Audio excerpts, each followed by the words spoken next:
नमस्कार, मैं हूं मनोज सिंह और आप देख रहे हैं Vikramshila academy Lucknow YouTube channel. आज 16 मार्च 2024 को लोकसभा चुनाव 2024 का कार्यक्रम घोषित कर दिया गया है। बहुप्रतीक्षित था। आज डेट फिक्स थी कि हाँ भाई, आज चुनाव आयोग इसकी घोषणा करेगा। लोकसभा की कुल 543 सीटों के लिए चुनाव होंगे, 7 फेज में होंगे, 7 चरणों में होंगे और 19 अप्रैल से 1 जून तक ये चुनाव होंगे और नतीजे 4 जून को आएंगे और ये पूरी चुनाव प्रक्रिया जो है वो कुल 46 दिन चलेगी। तो जैसा कि उम्मीद पहले भी की जा रही थी कि 7 से 8 फेज में ये चुनाव होंगे, तो चुनाव आयोग ने स्पष्ट कर दिया कि 7 फेज में पूरे भारत में चुनाव होंगे। इसके साथ साथ 4 राज्यों की विधानसभाओं के चुनाव भी होंगे लोकसभा चुनाव के साथ साथ। वो 4 राज्य हैं आंध्र प्रदेश, ओडिशा, अरुणाचल प्रदेश और सिक्किम। अब जो चुनाव आयोग ने जो डेटा जारी किया है, तो इस चुनाव में जो कुल वोटर्स हैं जो वोट डालेंगे उनकी संख्या लगभग 97 करोड़ है और इसमें 1.82 करोड़ पहली बार वोटर्स बने हैं जो पहली बार वोट डालेंगे। इसके अलावा 10.5 लाख पोलिंग स्टेशंस होंगे और इस चुनाव के लिए जो ईवीएम इस्तेमाल की जाएंगी उनकी संख्या कुल 55 लाख होगी। इन लोकसभा चुनाव के साथ साथ पूरे देश में कुछ उपचुनाव भी होंगे, विधानसभाओं के बाईपोल्स जिनको बोला जाता है। पूरे देश के विभिन्न राज्यों की कुछ विधानसभा सीटें खाली हुई हैं इस्तीफा देने के कारण या वर्तमान जनप्रतिनिधि की मृत्यु के बाद। तो इस तरह की कुल 26 विधानसभा सीटों पर उपचुनाव भी इसी लोकसभा चुनाव के साथ हो जाएंगे। इसमें जो महत्वपूर्ण चीज़ एक करी गई है कि 85 साल से ऊपर के जो वृद्ध हैं, इसके अलावा जो दिव्यांग हैं जिनको पोलिंग बूथ्स पर जाने में दिक्कत होगी, उनके लिए चुनाव आयोग ने विशेष व्यवस्था की है।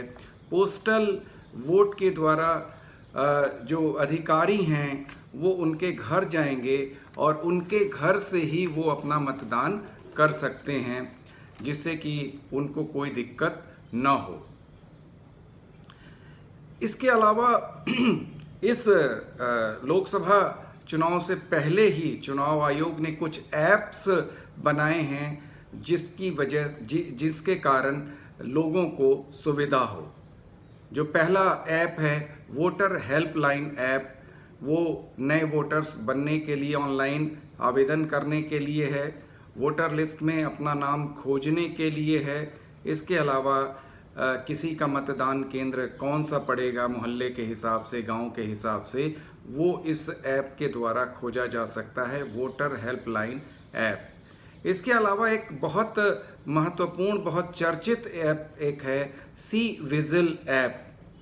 और सी विजिल ऐप क्या करेगा? आदर्श आचार संहिता जो चुनाव आयोग घोषित करता है उसकी अगर कोई अवहेलना करता है या कोई एंटी लॉ का कोई काम करता है, तो उस पर कोई जैसे शराब बांटता है, धन बांटता है कोई प्रत्याशी, तो इस सी विजिल ऐप पर आप शिकायत कर सकते हैं और 100 मिनट के अंदर ही जो अधिकारी होंगे वो आपकी लोकेशन खुद खोज करके आप तक मदद पहुंचा देंगे या आपके द्वारा की गई शिकायत का निवारण करेंगे।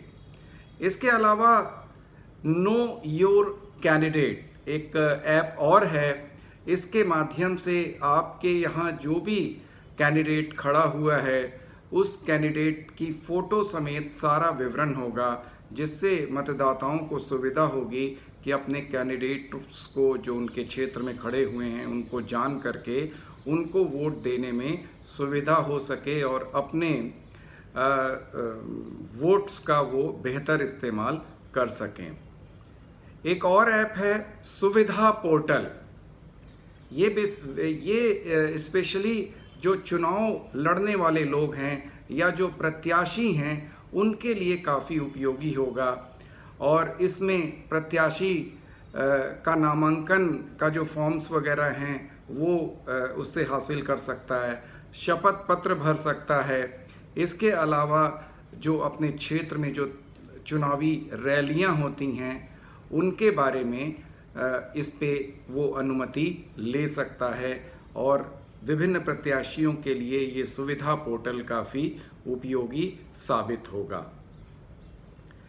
तो अब इस कार्यक्रम की घोषणा के बाद ही चुनाव आचार संहिता लग जाएगी और राजनीतिक दल या सत्ता पक्ष अब किसी भी तरह की लोक लुभावन घोषणाएं नहीं कर पाएंगे और मतदाताओं में भी काफ़ी उत्साह है कि वे अपने लिए देश की नई सरकार चुनेंगे।